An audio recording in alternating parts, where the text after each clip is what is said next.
बोलिए कार्तिक के ठाकुर की जय, तुलसी मैया की जय। कोई भी पूजा शुरू करने से पहले हमारे अपने गुरु महाराज जी को ध्यान करना चाहिए। गुरुर् ब्रह्मा गुरुर्विष्णु गुरुर्देवो महेश्वरा, गुरुर् साक्षात परब्रह्म तस्मै श्री गुरुवे नमः। इसके बाद हमें हाथ में फूल चावल लेकर चढ़ाने चाहिए और फूल चावल लेकर ही कथा सुननी चाहिए।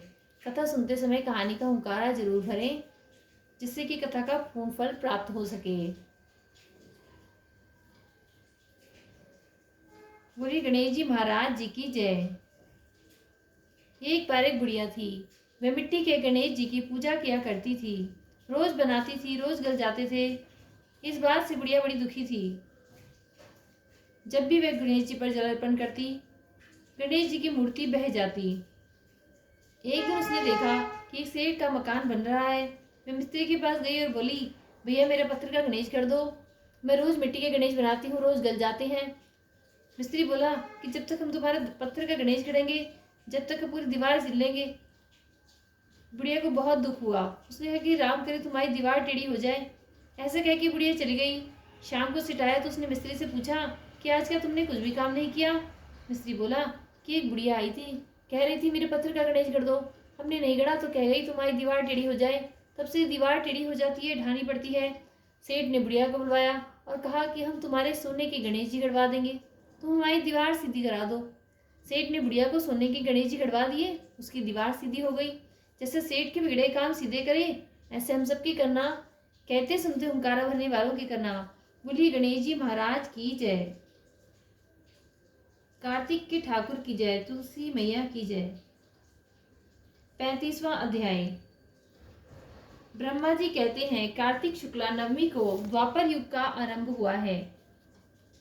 अतः वह तिथि दान और उपवास में क्रमशः पूर्वाव्याविनी तथा पराव्याविनी हो जाती है, तो ग्राह्य है। इसी तिथि को नवमी से एकादशी तक मनुष्य शास्त्रोक्त विधि से तुलसी के विवाह का उत्सव करे, तो उसे कन्यादान का फल प्राप्त होता है। पूर्व काल में कनक की पुत्री किशोरी ने एकादशी तिथि में संध्या के समय तुलसी की वैवाहिक विधि संपन्न की। इससे वह किशोरी वैधव्य दोष से मुक्त हो गई।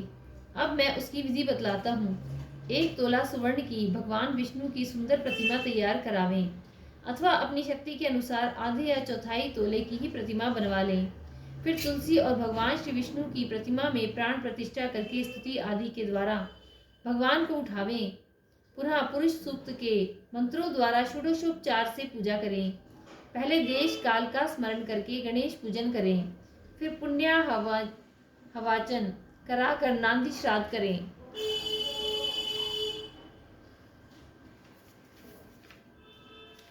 तत्पश्चात वेद मंत्रों के उच्चारण और बाजे आदि की ध्वनि के साथ भगवान विष्णु की प्रतिमा को तुलसी जी के निकट लाकर रखें। प्रतिमा को वस्त्रों से आच्छादित किए रहें। उस समय भगवान का इस प्रकार आवाहन करें, आगच्छ भगवन् देव अर्चयास्मामि केशव, तुभ्यं दास्यामि तुलसीं सर्व काम प्रदो भव। भगवान केशव आइए देव, मैं आपकी पूजा करूंगा, आपकी सेवा में तुलसी को समर्पित करूंगा। आप मेरे संपूर्ण मनोरथों को पूर्ण करें। इस प्रकार आवाहन के पश्चात 3-3 बार अर्घ्य दें। पाद्य और विष्टर का उच्चारण करके इन्हें बारी बारी से भगवान को समर्पित करें। फिर आचमनीय पद का 3 बार उच्चारण करके भगवान को आचमन करावें। इसके बाद कांसे के पद में पात्र में दही, घी और मधु रखकर उसे कांसे के पात्र से ही ढक दें तथा भगवान को अर्पण करते हुए इस प्रकार कहें कि वासुदेव आपको नमस्कार है, यह मधु पर्क ग्रहण कीजिए।